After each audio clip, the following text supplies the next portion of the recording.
Africa, the land of vast resources, rich cultures, and untapped potential. But beneath this vibrant surface lies a troubling reality, a growing burden of public debt. What's even more concerning, the veil of secrecy surrounding it. Today, we are talking about the high-level secrecy and sinister confidentiality that surround public debt deals in Africa, a problem that is quietly pushing countries closer to default. In the current day and age, information on various things is easily accessible with a click of a button or a tap on the screen. With a few taps on your smartphone, you can access information on the weather, find out how your loved ones are doing, how your friends are doing, make financial transactions, order food, purchase goods, even overseas, among many other things. However, even in this hyper-connected, data-driven world in the 21st century, where the world is reduced into a global village, it is exceedingly difficult to access information on government debt. You may shrug and say to yourself, probably I'm not an expert in that area and therefore I don't know where to look and how to obtain such data. But this is not the case. The World Bank itself has revealed that even researchers and civil societies with advanced skills and access to big databases have been facing similar challenges and have found it hard to obtain information on public debt. And it is definitely not for the lack of trying. Across the continent, many African nations have taken on significant loans to fund development projects to stabilize their economies or to manage crisis. But here's the problem. Much of this debt is shrouded in secrecy. The terms of the loans, the creditors, and even the repayment conditions are often kept confidential from the public and even from some government officials. Marcelo Esteval, a senior advisor on equitable growth, finance, and institutions, in one of his publications on the World Bank blogs, stated that tracking government debt is hard and expressed the need to banish secrecy clauses to make it easier. He terms it as hidden debt. By observation, across different African countries that have defaulted on public debt or those that are currently facing high levels of default risks, hidden debt is often a prerequisite to crisis, resulting in very nasty surprises. A good example in this case is Mozambique, whose external public and publicly guaranteed debt ballooned from 61% of GDP in 2016 to 104% in 2018 as the hidden liabilities came to light. According to the World Bank reports, the genesis of Mozambique's debt crisis was sparked by hidden debt, which plunged the country into a protracted economic downturn, with inflation surging to 17.4% at the close of 2016 as the fiscal space narrowed significantly. Consequently, the country was downgraded by credit rating agencies, with the World Bank and IMF reclassifying its external debt as in debt distress. This lack of transparency creates a serious problem. African governments make decisions behind closed doors, leaving citizens and the civil society in the dark.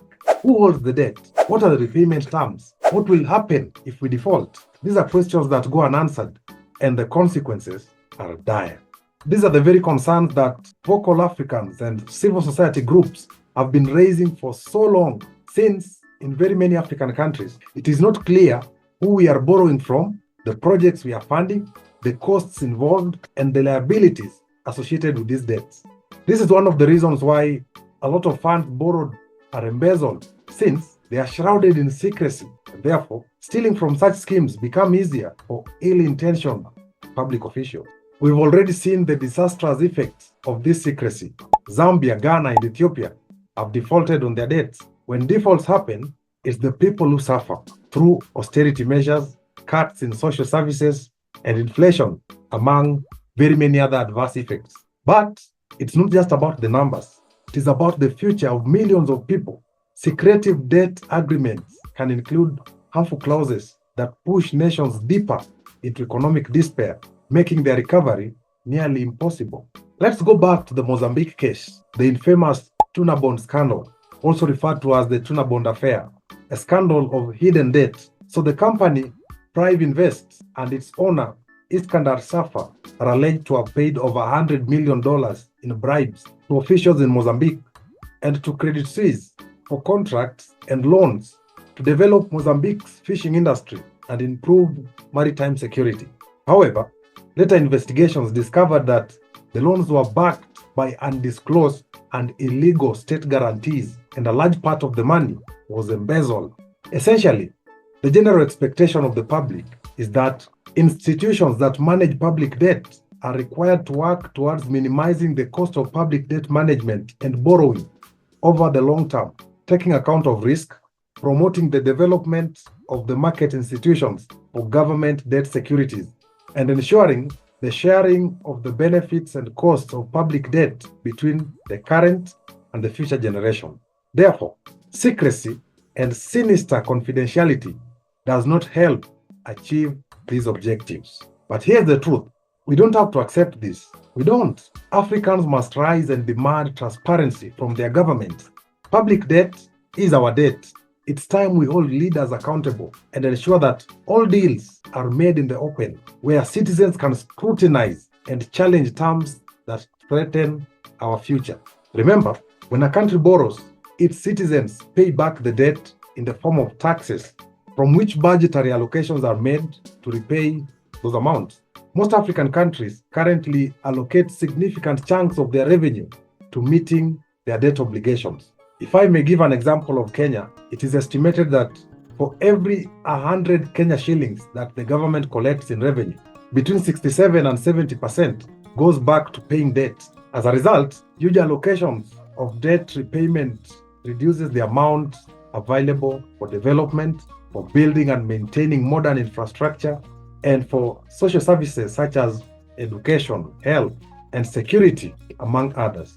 On the other hand, huge debt repayment also limits the government's ability to invest in development programs that can create more employment, and it also then provides an incentive for crazy taxation policies that end up scaring away private investors, because the governments are grappling with the need to find revenue to repay or to meet their debt obligations. And this is one explanation for the high levels of unemployment in Africa. Let us get into a little bit of economics at this point.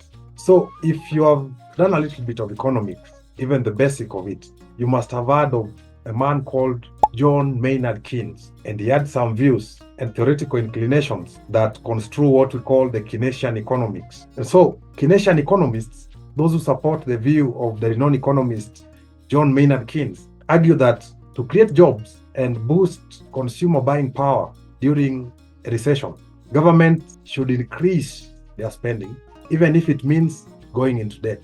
So Keynesian economics center around the idea that governments should play an active role in their country's economies instead of just letting the free market to reign. Specifically, Keynes advocated for national or federal spending to mitigate downturns in business cycles. However, this often forces the governments to increase taxes, which has its adverse effects. When the government increases tax rates in order to raise revenue with which to service the increased debt level, there is not only the burden that is felt by the taxpayers when they are writing the check or when they are purchasing goods and services from their suppliers, and in case of consumers, the final goods and services. There is also what economics refer to as excess burden, and this relates to the cost to the nation as taxpayers cut back their work and their savings in an effort to escape some of the burden, which then forces the government to raise tax rates some more, even higher, and so on. And so this continues until eventually taxpayers quit the game. So what happens? The drop in the after-tax wage rates and interest rates consequently result in a loss of national income and saving. Therefore, secret debt agreements affect every individual, which then is a call to each and every one of us to talk about it and to demand transparency, since at the end of the day, it rolls back to us. Imagine a future where Africans can access the terms of debt agreements, where civil society can hold governments and lenders accountable, and where the interests of the people come first. This future is possible, but only if we speak out, whether it be publicly borrowed debt, whether it be publicly guaranteed debt, or public-private partnership, the PPI, it has both direct and indirect consequences for us, and we must be concerned. In Kenya, the issues surrounding the Adani deal still leaves many with more questions than answers. This controversial deal relates to the renovation of the Jomo Kenyatta International Airport, the JKIA, one of Africa's busiest hubs, but often suffers power outages and leaking roofs and badly needs to be refurbished. Sources have revealed that the Adani Group offered a $1.85 billion investment deal, but critics say that this is a pittance considering the strategic value of the airport, whose fees account for 5% of Kenya's GDP. It is important to note that this proposed deal is a PPI project, that a public-private investment project, but public concerns have to be taken into consideration because some contingencies will be publicly guaranteed and taxpayers' money will be spent in case some of the clauses are breached. That is why every Kenyan is calling for transparency, which we all wait to see. The airport workers went on strike some few weeks ago, and the matter is still under discussion with the relevant authorities and legislators. But the sinister secrecy of its provisions and the clauses leaves everyone wondering why the parties involved chose that path. Together, we can change the system. High-level secrecy benefits a few individuals, but it costs all of us. The time to demand transparency and fairness in public debt agreements is now. Two important things we should advocate for, and in this, I borrow a leaf from the World Bank blogger Marcelo Estevao. One, we have to push for our countries to codify debt transparency requirements into national law. Debt reporting should not be a matter of routine or norms. National legal frameworks should be established that specify how, when, and where debt information will be disclosed. Secondly, we have to ensure that debt disclosure is sufficiently detailed to allow lenders, analysts, and the public to scrutinize government action. Therefore, the details should be published in an easily accessible manner, such as a single website associated with a government debt management office. As Africans, our future depends on the decisions we make today. Let's demand transparency, accountability, and fairness in all public debt agreements. It is time to break the chains of secrecy and ensure a brighter and more secure future for all. Thanks for watching. If you believe in the need for transparency in public debt and economic justice for Africa, don't forget to like, share, and subscribe to stay informed on the issues that matter most to our continent. See you in the next video.